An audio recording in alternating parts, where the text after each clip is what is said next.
వర్తమానము దీని పేరు భావశుద్ధిని చేయుగన శుభ వర్తమానము దీని పేరు. దేవుడిచ్చిన దివ్యవాక్యం. జ్ఞానమా విధేయత. యెషయా గ్రంథం 53వ అధ్యాయం 11వ వచనం.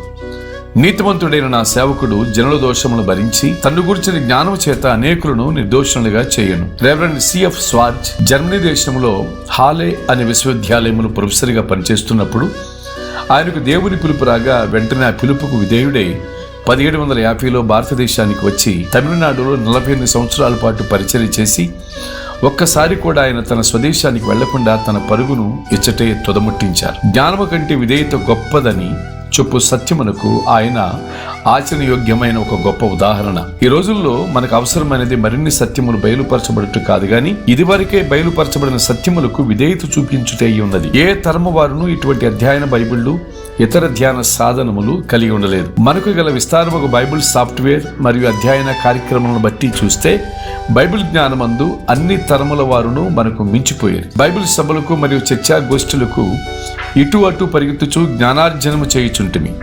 అయితే విధేయత చూపవలనన్న కోరిక కంటే విజ్ఞానం సంపాదించవలనన్న దురాశే ప్రధాన ప్రేరేపణ అయి ఉన్నది. మన మొదటి తల్లిదండ్రులు అయిన ఆదాము అవ్వలు చేసిన పాపము కూడా ఇదే.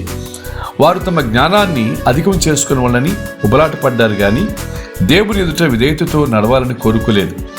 అందుకనే నిషేధించబడిన జ్ఞాన వృక్షము ఫలములను తిన్నారు. మనము జ్ఞానాన్ని వృద్ధి చేసుకున్నట్టుకు దేవుడు వ్యతిరేకి కాడు. వాస్తవానికి సమస్త జ్ఞానమునకు తెలివికి ఆయనే మూలం. కానీ జ్ఞానము మన మీద అత్యంతమైన బాధ్యతను మోపుతుంది. అందుకే అపోస్తుడైన పేతురు జ్ఞానమునకు ఆశా నిగ్రహమును చేర్చుమని వివేకంతో మనకు బుద్ధి చెప్పుచున్నాడు. లేకపోతే ప్రభువైన యేసుక్రీస్తుని గురించిన అనుభవ జ్ఞాన విషయంలో మనము సోవరులము నిష్ఫలము అయిపోదాము. పేతురు రాసిన 2వ పత్రిక 1వ అధ్యాయం 6-8 వచనాలు. మనకెంతవరకు బైబిల్ తెలుసు అనే విషయంపై మనమంతా గొప్పలు చెప్పుకుంటాం. బైబిల్కు మనం ఎంతగా విధేయత చూపుచున్నామని లెక్క చూచుకోవలసిన సమయం ఇది. యాకోబు తన పత్రికలో మీలో జ్ఞాన వివేకములు గలవాడెవడు, యోగ్యమైన ప్రవర్తన వలన తన క్రియలను కనపరచవలని మనలను సవాలు చేస్తున్నాడు. ప్రవచనాలను అధ్యయనం చేయాలని ఈ రోజుల్లో ప్రజలు నూతన ఆసక్తిని కనపరుస్తున్నారు. తప్పనిసరిగా ఇది ప్రయోజనకరం. కానీ ప్రవచన సారమైన యేసును గురించినట్టు సాక్ష్యమును మనం ప్రకటించకపోతే ప్రవచనాల అధ్యయనం వలన ఏమి ప్రయోజనం? ప్రకటన గ్రంథం 19వ అధ్యాయం 10వ వచనం. పునరుద్ధానుడైన ప్రభువు తన శిష్యులకు ఇచ్చిన సున్నితమైన మందలింపిది. రాజ్యము మరలా అనుగ్రహింపబడు సమయము తెలుసుకున్నట్టుకు మీ పని కాదు, దాని వ్యాప్తి కొరకు పనిచేయటే మీ విధి. యేసు ప్రభువు తనకున్న జ్ఞానము చేత అనేకులను విమోచించునన్నది క్రీస్తుని గురించిన ప్రవచనాత్మక సాక్ష్యం. అందుకొరకే ఆయన జ్ఞాన వివేకములకు ఆధారమైన ఆత్మచేత అభిషేకించబడ్డారు. మరొక ప్రక్క ఆయన దినములలో ధర్మశాస్త్రోపదేశకులు జ్ఞానమును తాళపు చెవి ఎత్తుకొని పోయి వారు లోపల ప్రవేశింపక ఇతరులు ప్రవేశించకుండా అడ్డగిన చుట్టూలో అపరాధులైతిరి.